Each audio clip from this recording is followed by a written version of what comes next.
मेरी मदद से खजूरों की फसल पकने लगे। मैं चाहता हूँ कि सहरा की दोपहर हो जाऊँ।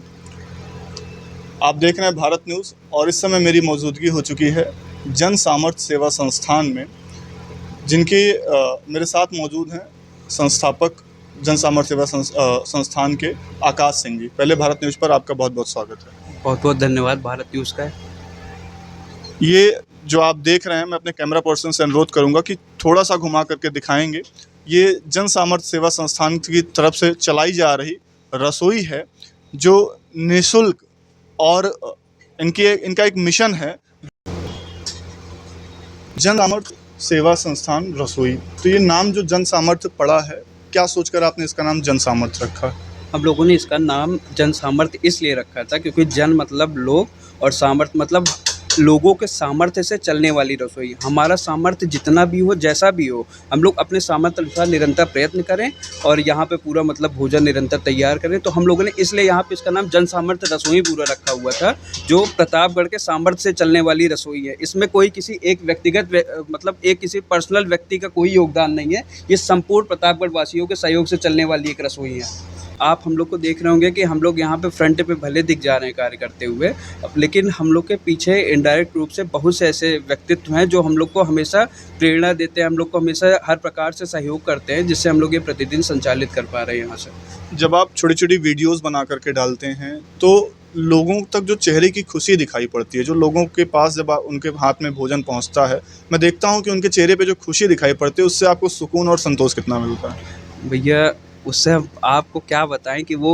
हर एक मूल से सबसे बढ़ के है। जो संतुष्टि प्राप्त होती है ना, वो अगर आपको कहेंगे कि कुछ भी हमको मिल जाए, लेकिन उसका सुख सबसे ऊपर है हमारे लिए। मैंने कई वीडियोज़ में देखा है जब आप भोजन बनवाते रहते हैं, जैसे कि अभी तो रसोई शुरू हुई है, लेकिन उसके पहले मैंने देखा है कि आपकी माताजी रसोई बनाती हैं, आपकी बहन रसोई में जुटी रहती हैं बनाने के लिए। तो उन लोगों का सहयोग कितना मिल पाता है आपके इस कार्य में? उनकी क्या सोच है आपके इस कार्य के लिए? भैया, माताजी का तो सहयोग बहुत रहता है। वो हमसे खुद ही उन्होंने बोला कि जो भी मतलब भोजन हो, अगर कोई बाहर से ले रहे हो तो इससे बढ़िया हम बना दिया करेंगे, तुम्हारा सस्ते में हो जाएगा, कम खर्च में हो जाएगा। और कभी-कभार उनका ये भी कहना रहता है कि अगर कहीं पैसे की कुछ दिक्कत हो, कुछ हो तो हमसे ले लिया करो इस काम के लिए। तो रहता है। मैं बताना चाहूँगा अपने दर्शकों की कि आपके पिताजी सेना में रह चुके हैं और इस समय वो अपनी सेवा रिटायर्ड हैं सेना से और अपनी सेवा पतंजलि योग सेवा में भी दे रहे हैं। तो आपके इस पूरे प्रयास में आपके पिताजी के क्या सोच, क्या संदेश आपको रहता है? क्योंकि सेना से जुड़े हुए हैं वो, ऑलरेडी देश की सेवा उन्होंने की हुई है और आप अपने प्रयास से लोगों की सेवा कर रहे हैं। तो देश की सेवा और लोगों की सेवा के बीच की जो कड़ी है आपके पिताजी, वो कैसे आपको मोटिवेट करते हैं, कैसे आपको प्रेरित करते हैं? भैया, अगर आपको बताया जाए कि सबके मूल में अगर कोई है तो वही है। जहाँ से हम लोग को प्रेरणा मिली, जो हम कर पा रहे हैं हम लोग, तो कहीं न कहीं देखेंगे तो उसके जड़ वहीं से शुरुआत होती है उसकी। तो उनका बहुत योगदान रहता है, सब कुछ रहता है। बस यही रहता है कि फ्रंट पे भले ना दिख रहे हो, लेकिन बैक सपोर्ट बहुत रहता है हम लोगों के प्रति। जन सामर्थ्य सेवा संस्थान केवल रसोई घर आप जो देख रहे हैं, उसके अलावा मैंने यहाँ देखा है कई वीडियोज़ में आप बच्चों को पढ़ाते भी हैं, बच्चों को पेंसिल, कॉपी वगैरह का उपहार भी देते रहते हैं, निःशुल्क लोगों को कपड़े भी देते रहते हैं। तो कितनी तरह की सेवाएँ आप लोगों के लिए आपकी टीम और आप कर रहे हैं? भैया, हम लोग का प्रयास है कि जितना हो सके, जिस सेक्टर में हो सके उस सेक्टर में सेवा की जाए। इससे हम लोग की निःशुल्क कोचिंग भी चल रही है यहाँ पे, जिसमें 127 प्लस बच्चे अपना पढ़ रहे हैं। निःशुल्क कोचिंग कहाँ पे चल रही है? भैया, ये चिलबला चौकी के जस्ट बगल अभी फ़िलहाल 2 महीने से बंद है, क्योंकि हम लोग के पास जगह अवेलेबल नहीं है, तो इस वजह से बंद है। बाकी ये आपका पशुओं के उसमें हम लोगों ने जगह जगह हौदा बनवाए रखवाए उसको, ताकि लोग उसमें मतलब कुछ डालें। तो हर एक मोहल्ला के सामने और जाके लोगों को वहाँ हम लोगों ने प्रेरित भी किया कि जो आपका बच रहा है या बढ़ा के आप डालिए, ताकि जो बेजुबान, जो आज के समय में आप देख रहे हैं कि कूड़े या फिर पन्नी, जो भी स्थिति आज हो रही है, तो इसमें कहीं ना कहीं इसमें भी हम लोग का प्रयास रहता है। और हम लोगों ने जैसे हादीहाल के सामने, कंपनी गार्डन सामने, माँ बेला देवी मंदिर के सामने हम लोगों ने वस्त्रदान पुस्तक दान की पेटिका रखी हुई है, जहाँ पर जिसके पास अधिक कपड़े, अधिक किताबें सब रहती हैं, जो अच्छे उसमें रहती हैं और जो यूज़ नहीं होती, तो लोग वो वहाँ पे ला के डालते हैं, फिर हम लोग वहाँ से देते हैं। बाकी हम लोग का ये सब भैया पूरा अलग अलग सेक्टर प्रयास चल रहा है निरंतर। तो ये रसोई क्या 24 घंटे खुली रहती है, 24 घंटे अवेलेबल रहती है? इसमें कैसे इसमें आपने मैनेज कर रखा है कि लोग यहाँ पर खाना बनता रहता है, आप कैसे पहुँचाते हैं लोगों तक, कैसे खाना बनता है? क्या पूरी इसकी प्रोसेसिंग कैसे शुरू होती है, कैसे आप लोगों तक उसके बाद पहुँच पाते हैं? भैया ये रसोई हम लोग यहाँ से 4 बजे से शुरुआत कर देते हैं बनना, जो हम लोग का 7:30-8 बजे तक पूरा ये कंप्लीट मतलब बन जाता है। और हम लोग ये प्रयास तो करते हैं कि लोग आ जाएँ, जो संभव हो जिनको हो वो आ जाएँ, वरना फिर हम लोग की यही सोच है कि जो हम लोग भोजन उन्हीं को कराते हैं जिनकी शारीरिक स्थिति और मानसिक स्थिति सही ना हो, जो सक्षम ना हो, तो उनको हम लोग कराते हैं। तो वैसे हम लोगों ने बहुत बारीकी से देखा है, वो आने में असमर्थ रहते हैं, वो आ नहीं पाते हैं, तो हम लोग प्रयास करते हैं यहाँ से पूरा पैकिंग करते हैं, फिर उनके पास जा के, क्योंकि हम लोग को जितना बनने में और जितना पैक होने में समय लगता है उससे ज़्यादा तो देने में हम लोग को समय लग जाता है। तो आप अपने इस पूरे जन सामर्थ्य सेवा संस्थान के लिए लोगों से क्या अपील करना चाहेंगे कि लोग आपसे कैसे और जुड़ सकते हैं, या लोग आपकी मदद कैसे कर सकते हैं इस बड़े सेवा और पुनीत के कार्य में? क्या कुछ आप लोगों से कहना चाहेंगे?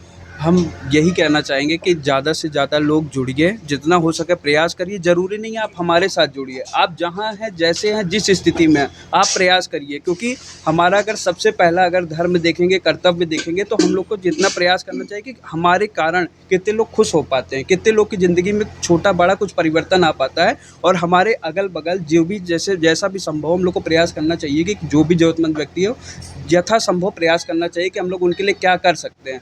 तो बस यही प्रयास है कि आप लोग बस प्रयास करिए, और जो सक्षम हो, जिनकी जो जैसी स्थिति हो, वो अपने हिसाब से निरंतर प्रयत्न करते रहिए। बड़े होकर बड़ा होना, राहत इंदौरी जी की 2 लाइनें हैं कि बहुत मुश्किल है दुनिया में बड़े होकर बड़ा होना। मैं कई बड़े लोगों की निचाई से वाकिफ़ हूँ।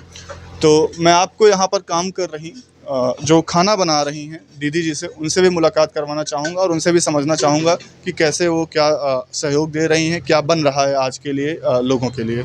दीदी क्या बन रहा है आज? सोयाबीन की सब्जी और चावल। तो आप ये जो काम कर रही हैं, जो सेवा यहाँ पर दे रही हैं, उसके पीछे आपको कितना सुकून मिलता है, कितनी खुशी मिलती है इस तरह का काम करके? इसके पीछे तो हमें बहुत सुकून मिलता है, क्योंकि एक तो हम ऐसे लोगों के लिए बनाते हैं कि मतलब जो गरीब भी खाते हैं, और इसमें 2 पैसे हमें भी बचते हैं। ऐसी बात नहीं, भैया ने बहुत किया है। मैं तो एक ऐसी इंसान हूँ कि मतलब बहुत दिक्कतों से मैं भी झेली हूँ, लेकिन ये काम मुझे मिला, इससे मैं बहुत खुश हूँ। मैं दुआ करती हूँ कि भैया जैसे आगे बढ़ते जा रहे हैं वैसे और आगे बढ़ें, इनको भगवान आगे उन्नति दें। आप देख सकते हैं कि जन सामर्थ्य सेवा संस्थान जो पीछे पूरा आप देख सकते हैं, मैं सामान आपको दिखाना चाहूँगा कि जो भी सामग्रियाँ यहाँ पर रखी हुई है, ना सिर्फ लोगों की मदद कर रहे हैं भोजन से, बल्कि वो पूरी तरीके से उनकी पूरी टीम जो बच्चे पढ़ना चाहते हैं उनको पढ़ा भी रहे हैं। उन बच्चों को पेंसिल किट, कॉपियाँ, किताब मुहैया करवा रहे हैं। जो लोग मजबूर हैं, जो कपड़े नहीं खरीद सकते हैं, जिनका तन नहीं ढक सकता है, उनके तन के भी ढकने की व्यवस्था कर रहे हैं। हमारे साथ नमस्कार, मेरा नाम अभिनंदन तिवारी है और मैं जन सामर्थ्य सेवा संस्थान से पिछले 4 सालों से जुड़ा हुआ हूँ। और आकाश सिंह जो कि इसके फाउंडर हैं, ये मेरा बचपन का दोस्त है और बहुत ही ख़ास दोस्त है। और हम लोग जो है मतलब साथ में काफ़ी सारी जगह सहयोग भी किए हैं, हर जगह। इन केस जैसे कहीं ब्लैंकेट डिस्ट्रीब्यूशन है या मॉस्किटो जो मच्छरदानी जो होता है उसको जैसे अगर हमें डिस्ट्रीब्यूट करना है, हम लोगों ने काफ़ी टाइम साथ में मतलब काफ़ी अलग अलग जगह पे जाके हम लोग डिस्ट्रीब्यूट किए हैं। और उसके बाद जैसे कि ये ब्लैंकेट डिस्ट्रीब्यूशन है, ये हम लोग प्रयाग में भी जाके किए हैं, आपके प्रयागराज में। तो देख सकते हैं क्या कुछ जन सामर्थ्य सेवा संस्थान लोगों के लिए, लोगों की मदद के लिए कैसे पहुंच रहा है। और जन सामर्थ्य सेवा संस्थान ये आपसे आग्रह करता है, और भारत न्यूज़ भी आपसे आग्रह करता है कि जैसा कि अभी आपने आकाश सिंह जी ने कहा कि जहां पर हैं आप, जितना भी आप लोगों के लिए कर सकते हैं करें, जैसा भी कर सकते हैं। किसी को एक अगर पेंसिल की मदद कर सकते हैं तो पेंसिल की मदद करें, किसी को पेन की मदद कर सकते हैं तो पेन की मदद करें, किसी को खाने की मदद कर सकते हैं तो खाने की मदद करें, किसी को वस्त्र की मदद कर सकते हैं तो मदद करें। जहाँ पर भी आप जिस तरह भी, जिस लायक भी हैं, लोगों की मदद करते रहें, जिससे लोग एक दूसरे के साथ साथ एक दूसरों की कनेक्टिविटी बनी रहे। बहुत बहुत धन्यवाद।